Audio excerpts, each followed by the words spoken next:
Hey everyone, Video Game Lover here, and I have a response video for Retro Rivals.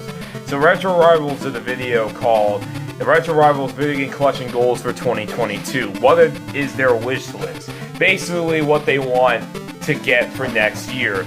So I really thought this out, and there are a few things I'm really wanting to get for next year. So the first thing that I really want to get is an Atari Lynx.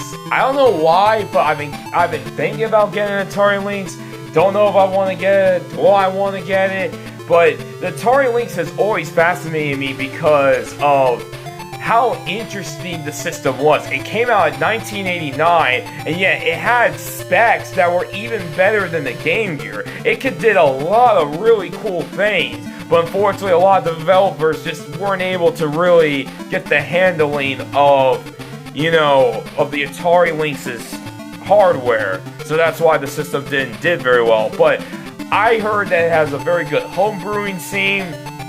I played a few games on an emulator of the Atari Lynx, and I wouldn't mind having an Atari Lynx. I think it would have been really, really cool if I could get an Atari Lynx. So the next thing I want is another Game Gear, but I would like to have one that has an LCD screen. That's very, very bright to see. I can see the games very well, because the problem with an original Game Gear nowadays, the screen is just so fuzzy right now. It's so ghostly. You can barely see what's happening, and it's just very, very distracting. But an LCD screen Game Gear fixes that. Some say the McWill is very good, but some think that there's like another model that's even better. There's just a lot of ways to have an LCD Game Gear, so I'll take a look to see if I can get one next year. My next wish list that I want to have is the Sega Saturn Action Replay memory card.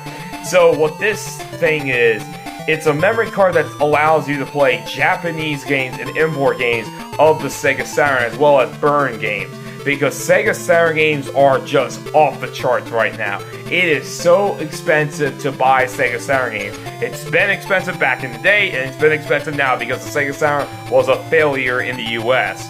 So I would love to have that Action Replay memory card for the Sega Saturn. And it lets you play burn games, and it improves the quality of the graphics and video quality of Sega Saturn games. Like the FMV looks way better thanks to that memory card.